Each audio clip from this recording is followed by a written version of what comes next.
and good morning, learners of English language. What is your response to a knock at your door? Who is at the door? Do you say it is me, or do you say it is I? Welcome to my lesson on the use of pronouns. In order to use pronouns right, we all need to understand the difference between subjective pronouns and objective pronouns. As you all know, subjects always mean what does the action in the sentence or what the sentence talks about. Objects, on the other hand, mean what receives the action in the sentence, right? It is the same in the case of pronouns. Subjective pronouns do the actions in sentences. Objective pronouns do receive the actions in sentences. Subjective pronouns have their singular and plural forms in the different persons that pronouns exist. The first person pronoun I has the plural form we, and they are both used as subjects. You in the singular form when used as subjects is also you in the plural form when used as subjects. The singular form he is used as the subject, and when it's plural it becomes they. She becomes they as it becomes them. All of these are used as subjects. That means every time pronouns perform actions in sentences, they are always one of these words. When it comes to objective pronouns, remember, objects receive the actions in sentences. That would mean every time pronouns receive the actions in a sentence, they always have to be one of these words. Me, with a plural form us. You, with a plural form you. Please note, the singular plural forms of both subjective and objective pronouns in second person consistently is you. So you does an action, you receives an action, whether or not it's singular or plural. Him becomes them, her becomes them, it becomes them, just as well as it becomes them in the subjective form. Alright, earlier I used a sentence example, who is at the door? And I asked what your response will be when there's a knock at your door. Have you always said, it is me? Nigerians go, it is me, oh. What's correct? Alright, today, please desist from saying it is me. Because, remember, me occurs right here under the objective category. You did an action. You knocked at the door. You can only be a subject in order to perform an action. So the correct thing to say is, it is I. Alright? Now that we know that, let's look at the next sentence over here. Me, John, and he will be visiting you today. Me, John, and he will be visiting you today. What's wrong with that? Hold on a minute. This right here is a problem. Remember, me exists in the category of objective pronouns. Me cannot do the action visit. Me can't visit because me is no subject.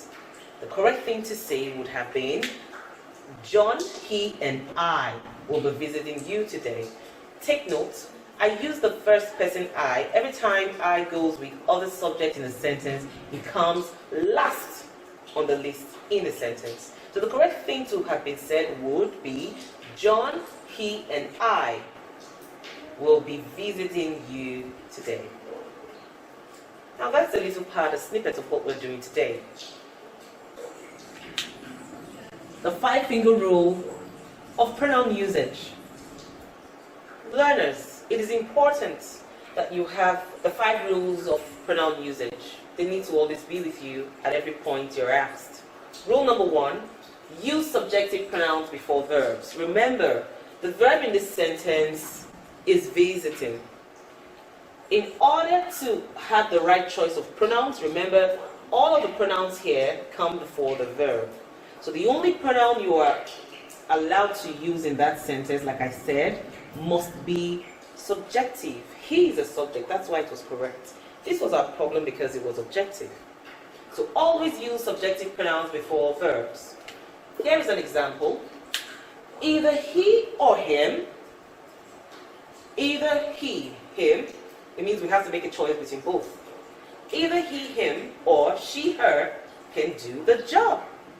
Which is correct? Would you say either him or her can do the job? That's what most people say. But the correct thing to say. Remember, rule number 1 says use subjective pronouns before verbs. What do?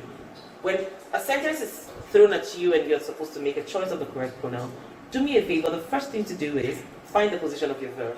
Where is that verb? This is it right here, can do. I have the auxiliary and the main verb, can do. And the missing pronouns ought to come before the verb. In this case, the correct choice must be a subjective pronoun because the rule says to use the subjective pronoun before verbs. So our choice of subjective pronouns here are he and she. So the sentence correctly reads, either he or she can do the job. Rule number 2, use subjective pronouns after verbs. After verbs. The example we have says, Moya's father took her sheep and I, me, to work. Which is correct? Like you did in the first question, find the position of your verb.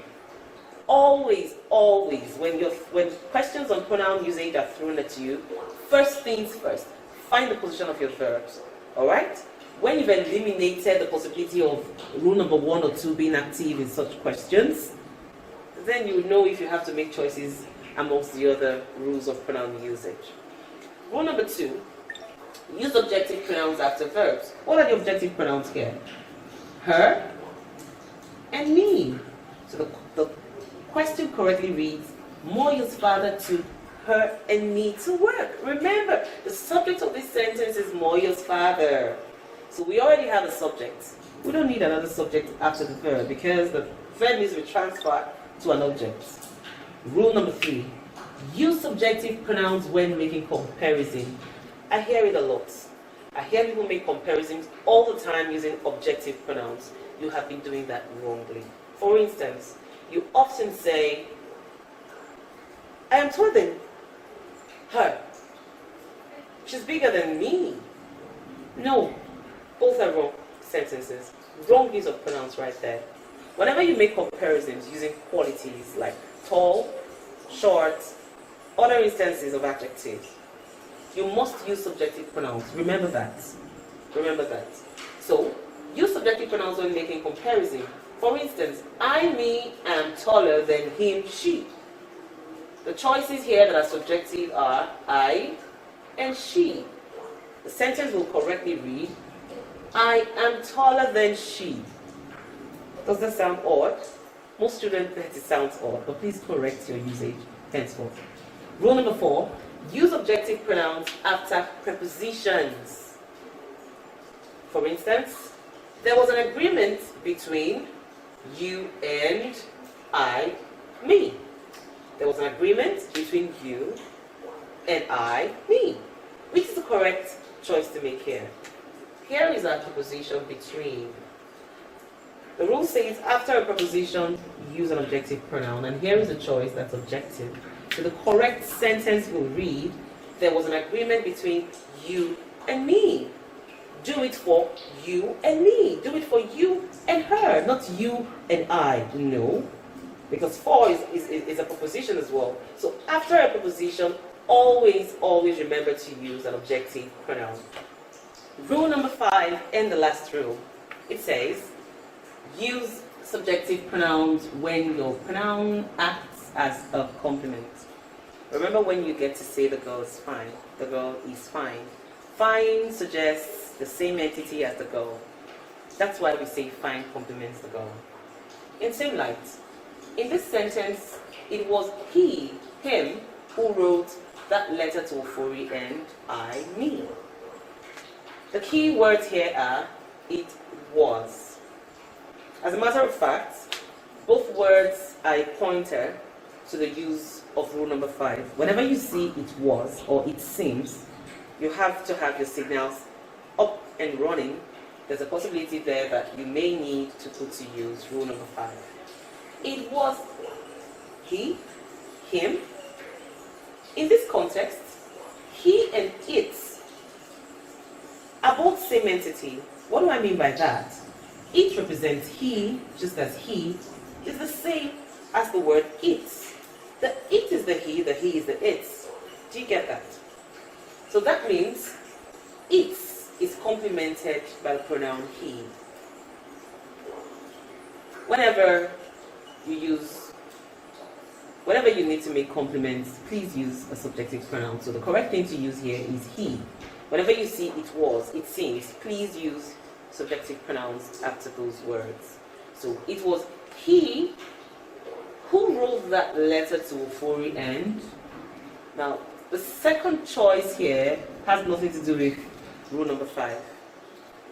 Rule number 2 is what we put to use in here. Rule number 2, remember it says, or it said, use objective pronouns after verbs.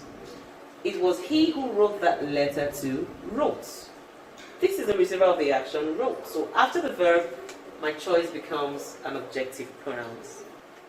And that's a sip on today's lessons on the use of pronouns. And positive, you've learned how to use your pronouns better. One of the ways to master your use of pronouns is to keenly listen to people when they use pronouns, correct them politely when they're wrong, and most importantly, listen to yourself. Please like, share, and subscribe to my YouTube channel. Also, visit the link in the description of the video below to get access to more lessons in subject areas math, mental math, English grammar, creative writing, and comprehension reading. Thank you. Until the next time, goodbye.